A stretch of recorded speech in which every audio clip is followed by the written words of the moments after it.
Hello, আসসালামু আলাইকুম। Excel সিস্টেমের পক্ষ থেকে সবাইকে শুভেচ্ছা। আজকে যে টিউটোরিয়াল নিয়ে কথা বলতে যাচ্ছি সেটা হচ্ছে সুপার এক্সেল একটা টিউটোরিয়াল। আর সেটা হচ্ছে মাইক্রোসফট পাওয়ারপয়েন্ট একটা টিউটোরিয়াল। আমরা সাধারণত সেই সমস্যাগুলো পড়ে থাকি যে আমরা অনেক সময় হচ্ছে গিয়ে কি পেন ড্রাইভে প্রেজেন্টেশন নিয়ে যাই স্কুল বা কলেজে বা ইউনিভার্সিটিতে। তারপরে যে অন্য যে কম্পিউটার আমি ইউজ করতেছি সেই কম্পিউটার ইউজ করার পর দেখা যায় যে আমার প্রেজেন্টেশনের আমার ফোনটা সাপোর্ট করছে না সেই ইয়াতে। সেই কম্পিউটারে বা আমি যে ফন্ট ইউজ করেছি সেই ফন্টটা হচ্ছে সেই কম্পিউটারে নাই।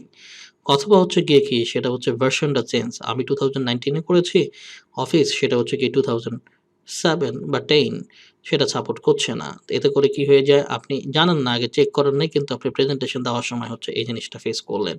যেটা খুবই একটা এমব্রেসিং একটা সিচুয়েশন আপনাকে ফেলে দেয়। এই সিচুয়েশন থেকে আপনি কিভাবে রক্ষা পেতে পারেন সেই জিনিসটা নিয়ে আজকে আমাদের টিউটোরিয়াল। খুবই এক্সাইটিং একটা টিউটোরিয়াল।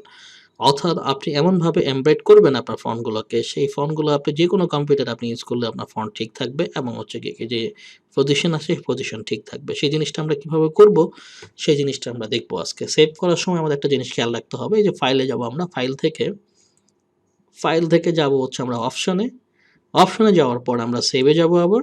এই সেভে যাওয়ার পর নিচের দিকে একদম চলে আসবেন।